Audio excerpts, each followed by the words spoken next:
Welcome back as we are now halfway through the NFC North with only 2 teams left to go.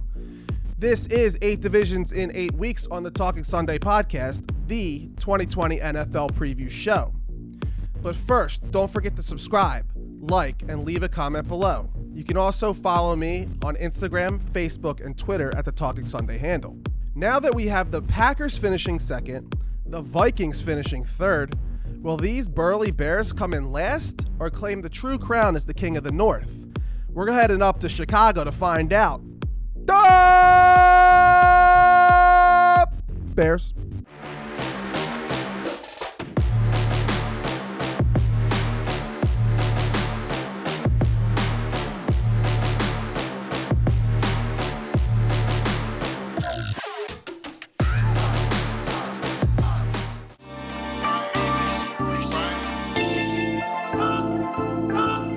Now, last year, I predicted the Bears to finish with an 8-8 record. And looky here. 8-8. Interesting. Now, I know some of you people are sitting there saying, yeah, no shit, they suck. But that's not true. They were a 12-4 playoff team the year before, and a lot of people gave me some heat for that. Now that I'm done tooting my own horn, it was almost the same story as it was for the Bears in 2019 as it was in 2018, minus the record. The defense continues to be a force to be reckoned with as it ranked out as the 4th best in the league. They were 8th against the pass, 9th against the run, but they ultimately kept teams out of the end zone, coming in 4th in points against. Bend but don't break type of defense. But the offense just continues to bumble around behind quarterback Mitch Trubisky. An abysmal showing as the offense ranked as the 4th worst. Only the Bengals, Jets, and Redskins were worse.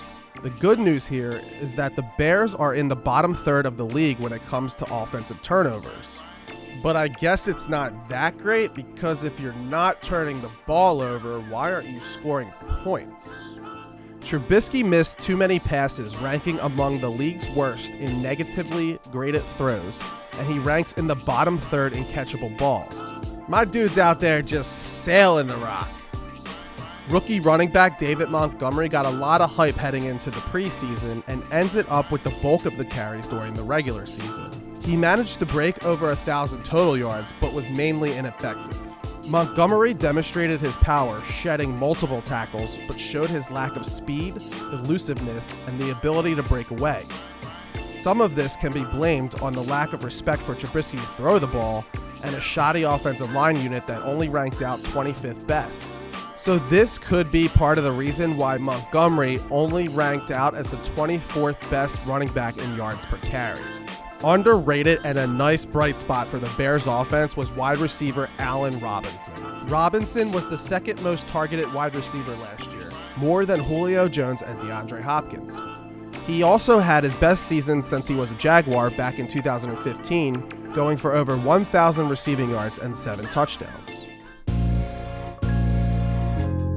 Already ranking out as one of the worst offensive lines in the league, the Bears lost one of the better guards when Kyle Long decided to hang up the cleats at the age of 31. A 3-time Pro Bowler, Long has consistently been one of the better guards in the NFL during his first 5 seasons with the Bears. But recent injuries have prevented Long from regaining his dominant form, and his season-ending hip injury may have been the final straw. With the quarterback position being an absolute mess, backup quarterback Chase Daniels took his talents to Detroit and was replaced by Super Bowl 52 champion Nick Foles. My man. Missing last year with a broken clavicle in Jacksonville, Foles only ended up playing in 4 games after the rise of Mustache Mania. But during his days as a Philadelphia Eagle, he played aggressively and consistently gave his guys chances to make plays in tight coverage. If Foles can win the starting job, we may actually get to see this offense finally flourish. But unfortunately, Foles hasn't performed that well outside of Philadelphia and has tendencies to go on hot and cold streaks. Head coach Matt Nagy has stated that there will not be a quarterback competition between Trubisky and Foles, but GM Ryan Pace has stated otherwise, saying that there will be an open competition.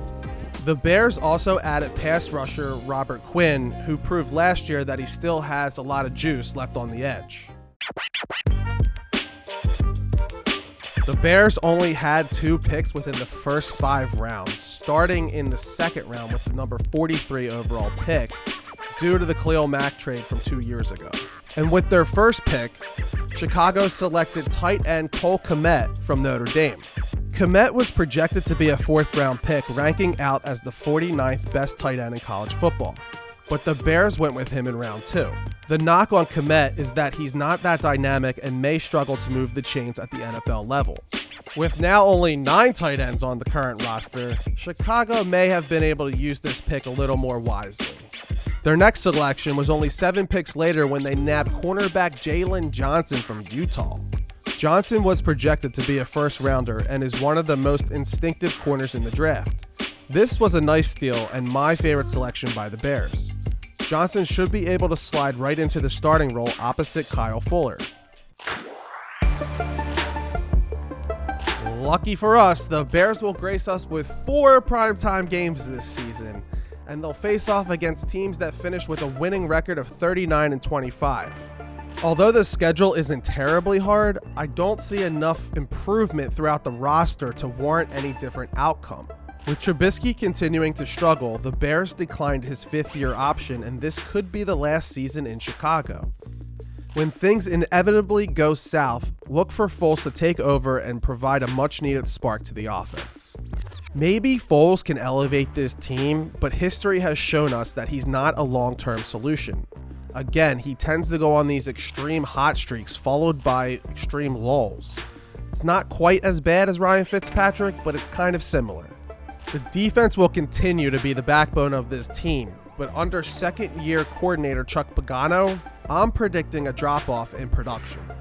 For being a defensive-minded coach, during his 6 seasons with the Indianapolis Colts, Indy's defense was only ranked in the top 10 one time.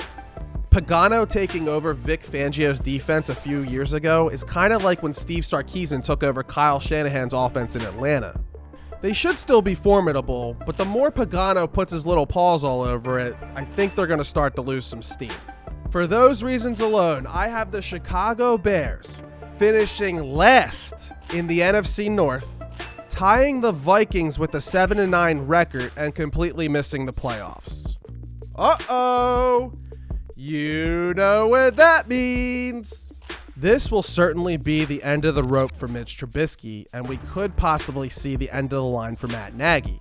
If Foles performs well enough, we may get to see one more year out of Nagy, but I guess that depends on how ugly this season will get.